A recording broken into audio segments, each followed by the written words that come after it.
씨발, 기훈이 형. 형 인생이 왜 그 모양 그 꼴인지 알아? 오지랖은 쓸데없이 넓은 게 머리는 존나 나빠서 씨발 똥인지 된장인지 꼭 처먹어 봐야 하는 인간이니까. 내가 이렇게 된 건 다 내 탓이야. 그런데 쌍문동의 자랑 서울대 천재 조상우는 왜 여기서 이러고 있을까?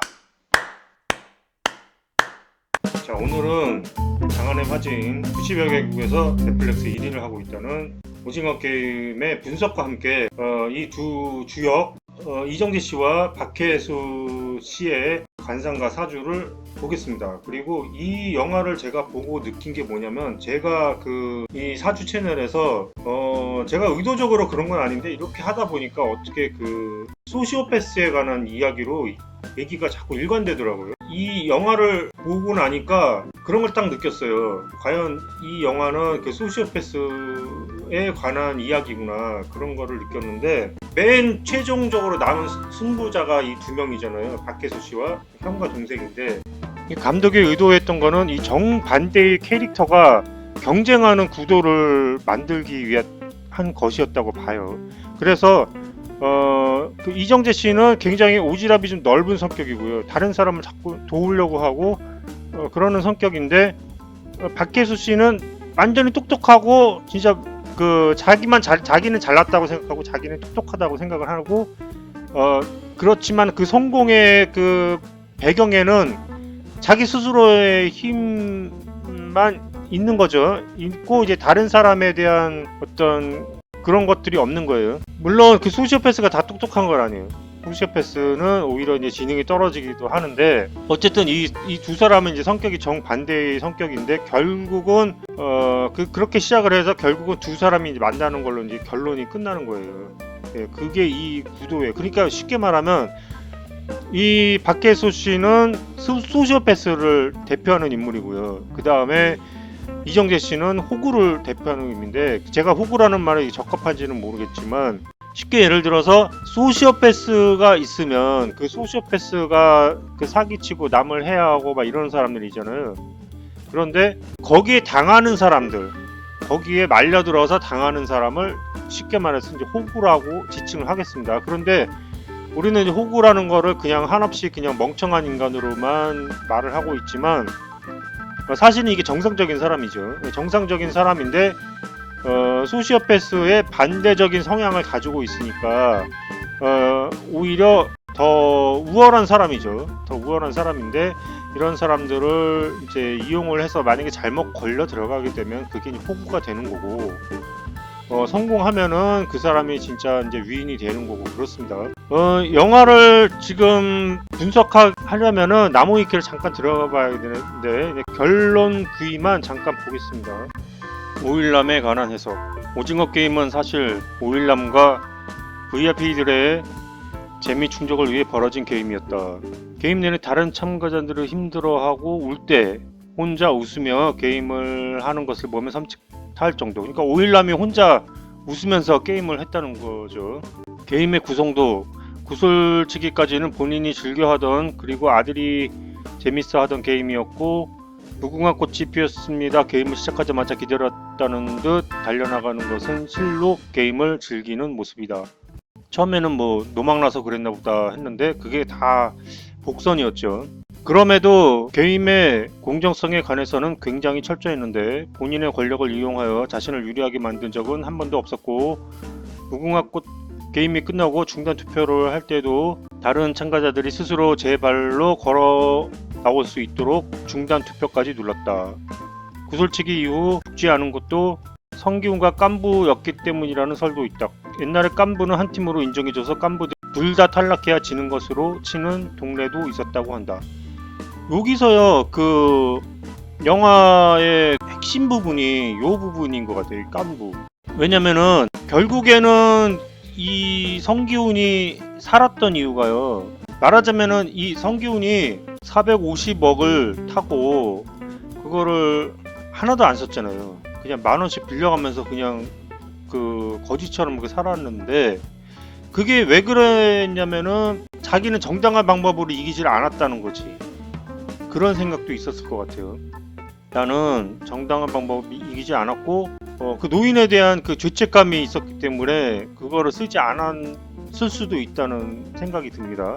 그런데 사실상으로 깐부라면은 이게 말하자면 깐부라면은 노인이 이겨도 성기훈도 살 수가 있었던 거죠. 말하자면 깐부니까 깐부는 한 몸이 되니까 노인이 이겨도 성기훈이 살고 성기훈이 이겨도 노인이 살고 그러니까 결국은 노인이 살고 살았던 거고 그래서 노인이 맨 나중에 한 얘기가 뭐냐면 자네는 자네의 운과 실력으로 이긴 거다 이렇게 밝혀준 거예요. 말하자면 그러니까 너는 그 돈을 쓸 자격이 있다 이렇게 얘기를 한 거예요.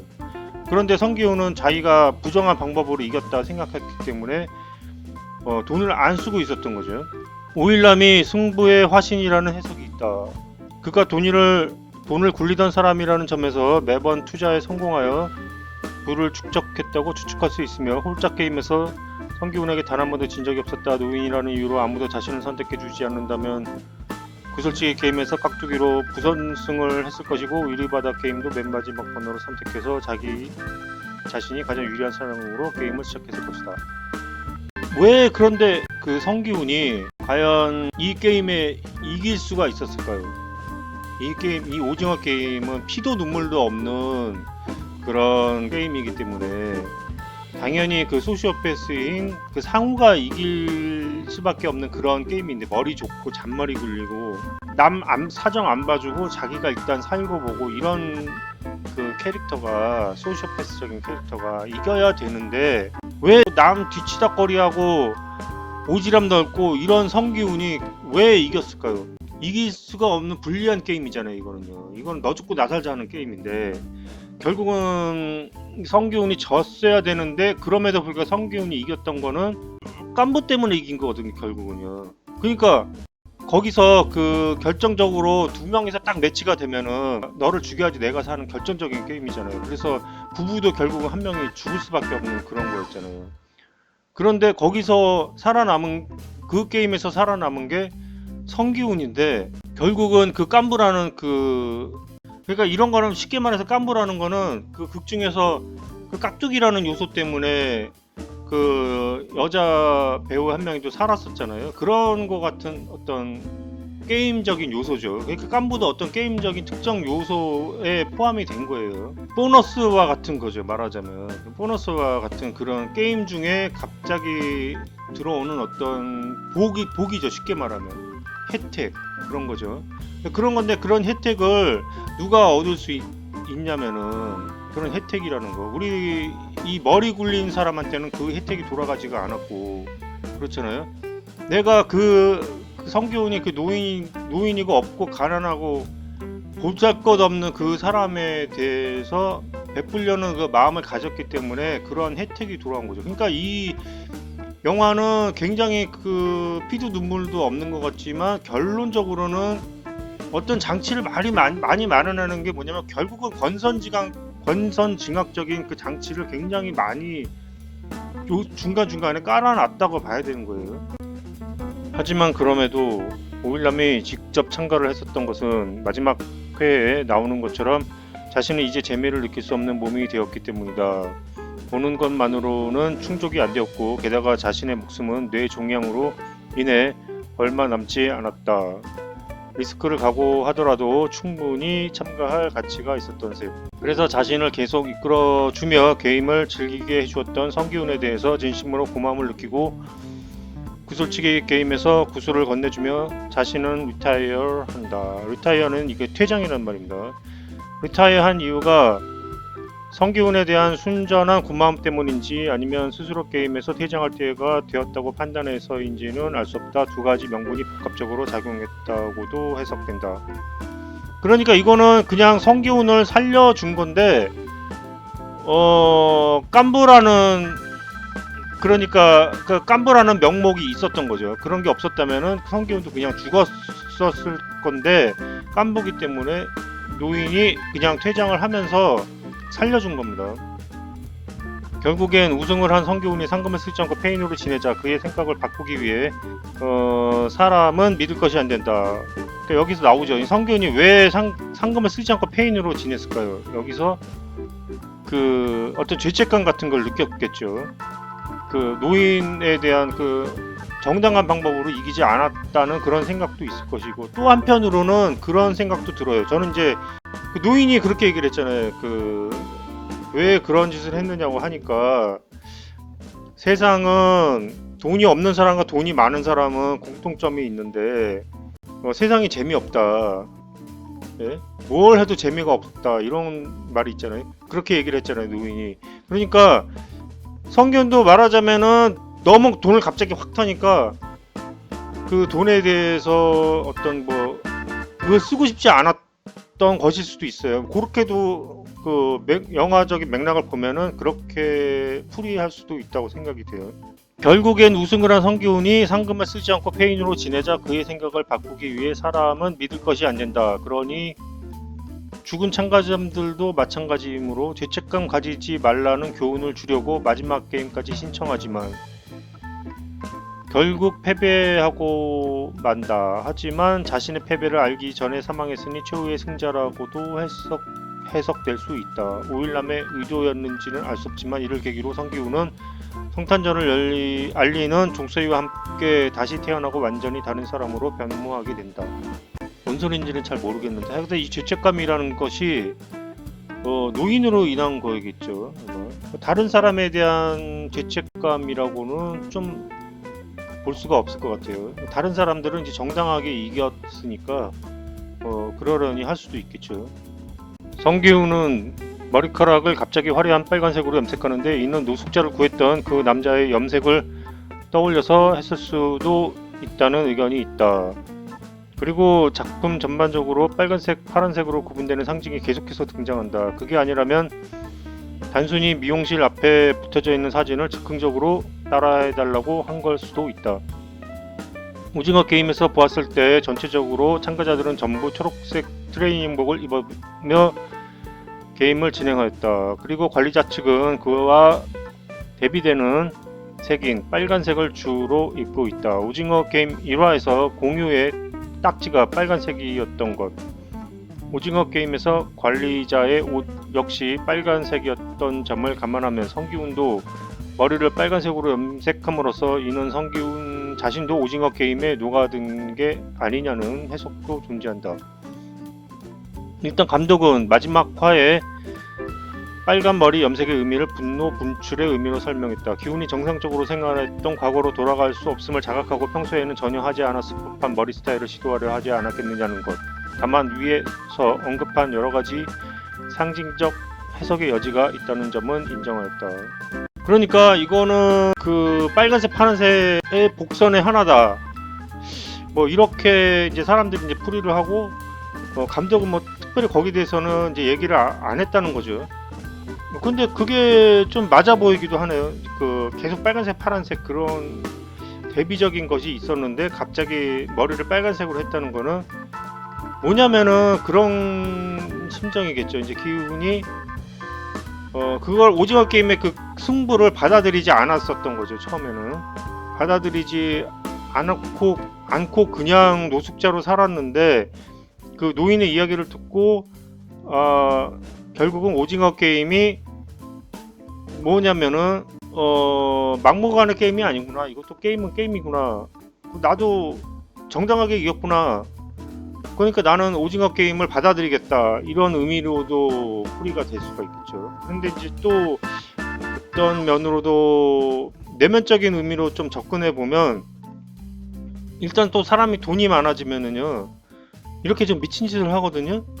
그러니까 모든 시시해 보인다 이거지. 그 노인이 얘기했던 것처럼 모든 시시해 보이니까 갑자기 별짓을 다 해보는 거예요. 막 어떤 사람은 실제로 있었던 일인데 복권 수백억 복권 타고 나서 갑자기 황금 불화를 만들겠다고 불안하다가 황금 이식하다 죽었다는 얘기도 있고. 그러니까 뭘 해도 심심하거든. 이건 그러니까 막 하다 저지르고 보는 거예요. 그런 거니까 이 빨간 머리가 이게 어울리냐고요. 이게 어울리지도 않는데 어울리지도 않는 엉뚱한 거 이제 하면서 거기서 뭔가 공허함을 찾으려고 하죠. 그런데 그렇게 해봐야 아무것도 자기 자신은 만족을 할 수가 없는 거죠. 네, 그런 어떤 의미로도 보일 수가 있다는 생각이 듭니다. 때문에 기훈은 자신의 상금을 자신의 것이라 생각하지 않고 일단 1화에서 했던 것처럼 단돈 1만 원을 빌리는 행위를 반복한다.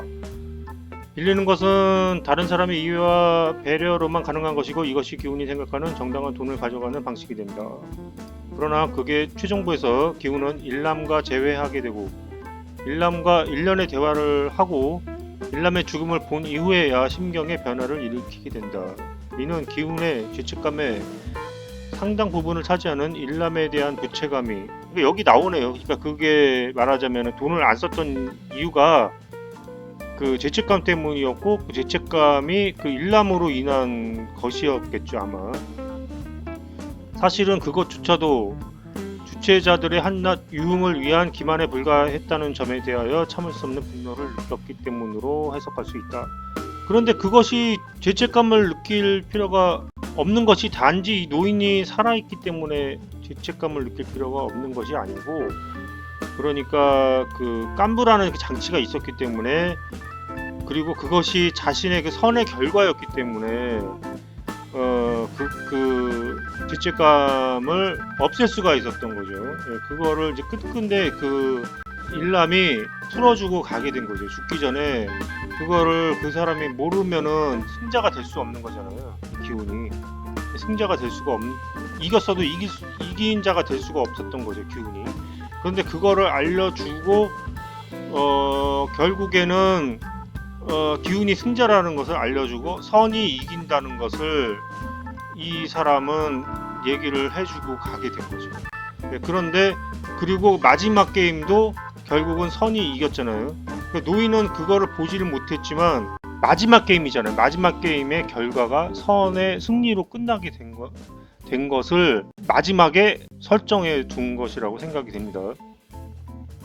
그리고 이 시점에서 일남은 심경의 변화를 일으키며 상우와 같은 생각으로 게임을 기획한 기획자들의 생각이 틀렸다고 혼잣말을 하며 이를 증명해 보이려고 한다. 그것이 12월 25일 성탄절을 알리는 괴종식의 알림과 일남의 죽음을 배경으로 일어나게 되는 것은 기운의 새로운 탄생을 상징하는 것이다.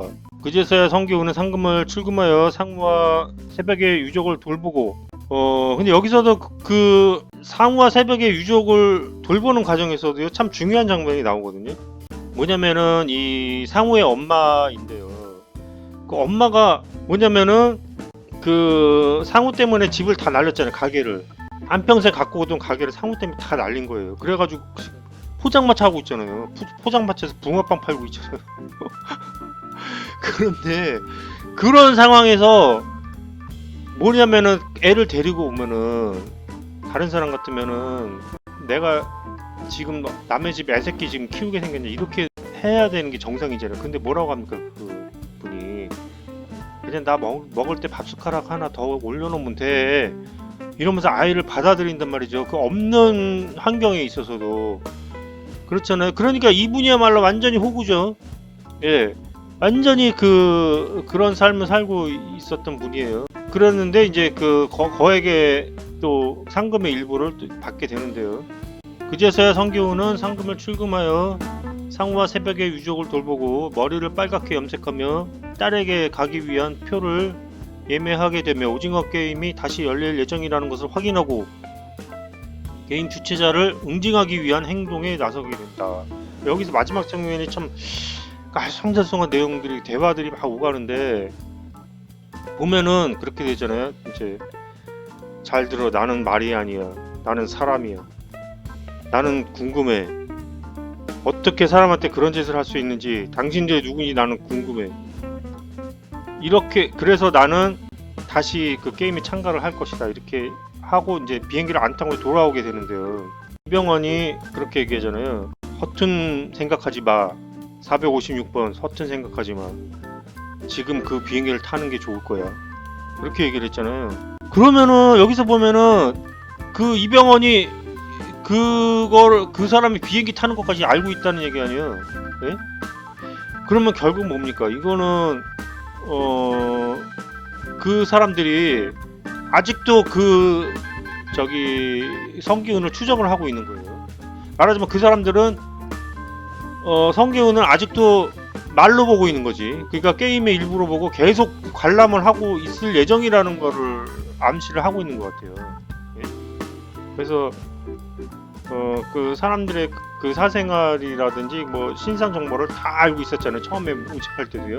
그런데 그것이 게임 끝나고 나서도 계속 지속되었던 거죠. 돈을 한 푼도 안 쓰고 있었던 것들, 뭐 이런 것도 물론이고, 결국 상금 다 쓰고 이제 출국하는데도 그것까지 다 알고 있었던 거예요. 그러니까 어쩌면은 그 성기훈을 아직도 말로 보고 뭔가를 이 사람들은 그거를 재미거리로 보고 있지 않았을까 하는 생각도 드는데, 어쨌든 그 성기훈이 그렇게 얘기를 하지. 나는 말이 아니다. 나는 말이 아니니까 이제 더 이상 보지 말라는 건지, 아니면은 뭐 어쨌든 그러면서 응징하러 가는 건지 뭔지는 모르겠는데 하여튼 게임이 재참가를 신청을 했어요. 근데 그게 이제 말이 안 되는 게, 영화니까 그렇지 말이 안 돼. 그래서 죽으러 들어가는 거지. 뭐 게임 자체 들어가면요, 그렇잖아요.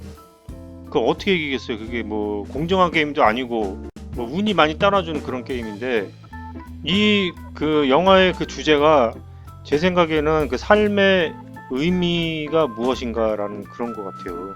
예. 목적이 있어서 이 게임을 주최하고 막 이랬던 게 아니잖아요. 단순히 그냥 재미를 위해서 그랬고, 그 재미라는 게 뭐냐면 삶의 의미를 못 찾았기 때문에 더 재밌으려고 그냥 그렇게 했다는 거잖아요.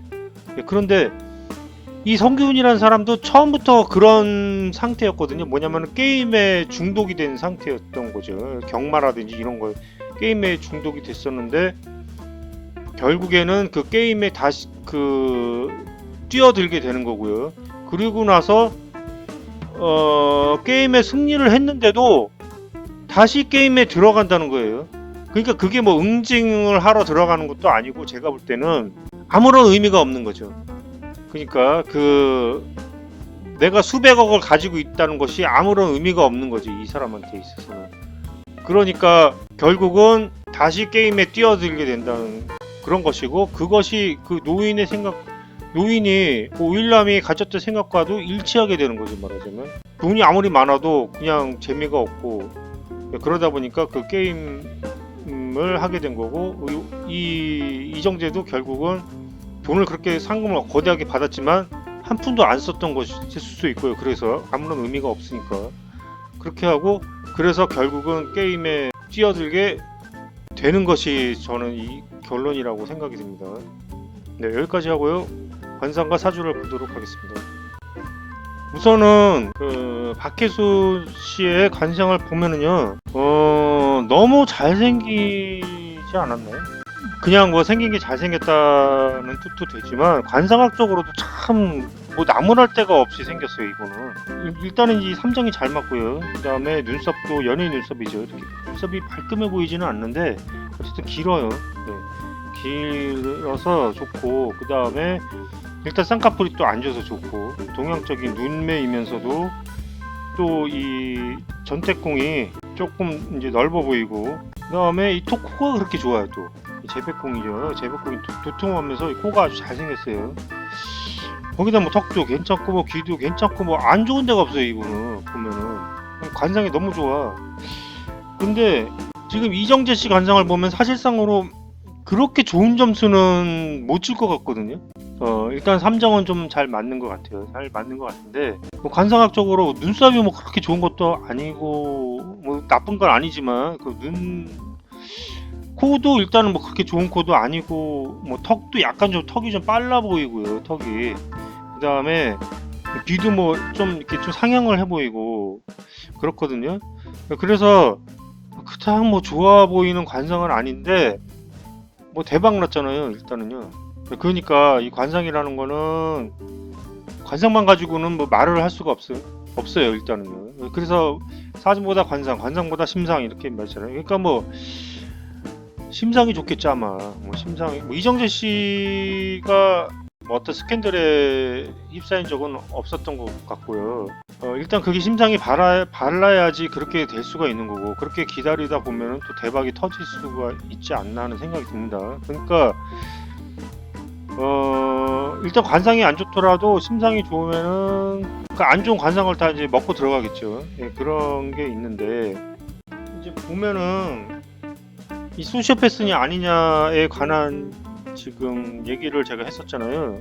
그 박혜수 씨가 그 영화 속에서는 박혜수 씨가 소시오패스고 이정재 씨가 호구 성향인데, 이정재 씨가 그 인터뷰한 내용을 들으니까 어떤 내용, 역할에 대해서 어떤 좀 마음에 드셨느냐, 어떻게 그 역할을 자연스럽게 맡게 되었느냐 물으니까 자기 성격하고 좀 비슷한 것 같더라.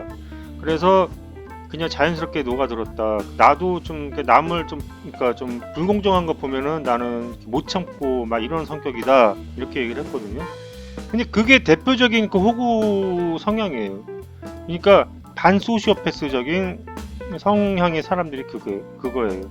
그러니까 불의를 보면은 잘 못 참는 성격이 좀 있어요. 네, 그렇게 했는데 소시오패스는 불의를 보면 꾹 참죠. 그 다음에 오히려 정의로운 걸 보면은 광분을 해요. 이상하게 이 사람들은. 네, 그런 경향이 있어요. 근데 그렇게 보면은 그 이정재 씨가 한 말이 맞다면은 이정재 씨가 소시오패스가 아니라는 얘기죠. 그런데 그 사주를 보면은 어떻게 나오냐면은 임자 경진 요렇게 나오는 사주가 있고, 그 다음에 임자 개축 을묘 요렇게 나오는 사주가 있어요. 이렇게 나오는 사주가 있는데, 지금 임자 경진으로 나오는 사주를 보면 이 사주는 신약이잖아요. 예? 신약에 자진수국되니까 좀 많이 신약할 확률이 높은 사주예요. 예? 그렇게 해서 근데 신약하게 되면 소시오패스가 될 확률이 높아지게 됩니다. 그러니까 많이 신약할수록 그게 좀 높아지게 됩니다. 근데 이 사주가 다 이 사주로 보고 있어요. 임자 경진 그 일주로 보고, 그거 사주로 보고 있는데, 왜 그러냐면 이게 지금 양력생일이거든요. 근데 내가 보니까 이 사주가 아니야. 왜 그러냐면 일단 많이 신약해서 이 사주는 이제 소시오패스 사주이고, 그 다음에 이 얼굴 형태를 보면요, 이 얼굴 형태가 약간 목형의 얼굴이에요. 얼굴이 약간 길잖아요. 예, 목형의 얼굴인데 이 경진일주는 이게 목하고는 반대잖아요. 금형의 얼굴이잖아요. 금형의 얼굴은 네모 반듯한 얼굴, 또 하관이 좀 넓을 수가 있고 턱이 좀 발달할 수 있는 게 이 경금일주가 됩니다. 그런데 지금 이정재 씨는 그런 타입이 아니잖아요. 근데 지금 오른쪽 사주를 제가 음력으로 보니까 요 사주가 그래도 좀 맞아 보이거든요. 그러니까 이 한국인 그 사주는요, 보기가 어려운 게 꼭 음력 양력으로 나눠져 있으니까 그 서양 사람들은 보기가 간단한데 동양 사람들 이게 음력인지 양력인지 그건 대부분 다 보면 틀려요. 근데 보니까 제가 역시 이분도 음력 사주가 이게 맞다면, 사주가 맞다면 음력 사주가 맞아 보인다는 거죠. 을묘일주인데 약간 목형의 얼굴이 되면서 그 다음에 목을 뭘 얘기를 합니까? 근육을 얘기하죠. 그러니까 근육질이 됩니다. 근육질이 되는데 이 근육질도 종류가 있어요. 우락부락한 근육이 있고, 그 다음에 여자들이 좋아하는 잔근육 있잖아요. 근데 이 이정재 씨는 그 잔근육의 대명사잖아요. 그렇죠? 이 잔근육은 음간을 얘기를 하고 을을 얘기하고, 그 다음에 묘를 얘기하죠. 그 다음에 갑인 이런 경우에는 양간에 해당하기 때문에 그런 경우에는 근육이 좀 커질 수가 있겠죠. 이 사주가 세잖아요. 그 다음에 자축갑 또 수가 되고, 다 이게 천간이 다 수로 돼 있잖아요. 그 다음에 월지는 이러는데 신령은 했는데 득지하고 득세를 해서 이 사주는 신강한 사주입니다. 그 다음에 운을 보면은 지금 운이 35세대 운인가요? 45세대 운인가요? 뭔지 모르겠는데 지금 화운에 들어가 있거든요. 근데 이 사주는 지금 추운 사주이기 때문에 어떻게 됩니까? 불이 들어와야 되겠죠. 근데 지금 불이 들어와 있으니까 지금 한창 대박이죠. 대박인데다가 또 센 사주이기 때문에 더블 대박입니다. 예, 이게 조우하고 그 억부하고 안 맞는 경우가 많아요. 근데 이분은 이렇게 보면은 맞죠. 조우로도 화운이 들어오는 게 좋고, 그 다음에 세니까 빼주는 그 화가 식상이 또 좋고요. 그러니까 지금 대박이 나죠. 예, 그런데 지금 보면은 위에 사주로 보게 되면 화극금 하게 되니까 억부로도 안 맞고, 조우로는 맞는데 억부로는 안 맞고 이렇게 되죠. 그래서 어쨌든 이 사주는 소시오패스는 사주는 아니고요. 박혜수 씨 사주를 보면은 이분도 역시 공통점이 지금 추운 사주예요. 추운 사주인데 지금 화운으로 들어와 있으니까 또 운도 지금 좋은 상태고요. 그 다음에 센 사주입니다. 역시 금생수 해가지고 굉장히 센 사주예요.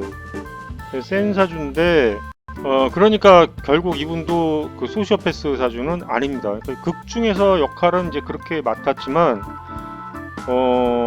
사실은 아니고요. 이 사주가 맞다면요. 그런데 그 개인적으로 보면은 그 이미지가 참 그 감독이 선정을 참 잘한 것 같아요. 그러니까 뭐냐면은 너무 이 저기 완벽한 그런 느낌이 좀 들거든요. 그러니까 왜 그런 사람들 있잖아요. 머리도 좋은데 재수없게 얼굴까지 잘생긴 경우, 예? 그런 경우가 좀 있다 이거죠. 그런데 겸손하지도 않아. 그러면은 좀 이제 꼴보기 싫을 때가 있잖아요. 예. 그런데 대표적으로 이 박혜수 씨가 약간 그런 느낌이 좀 들거든요. 허점이 없는 것 같은 그런 느낌이 좀 들어서 말하자면 그 영화 속에 그런 거 있잖아요. 그냥 공부 잘하고 서울대 나오고 그러면서 빈틈 없고, 예?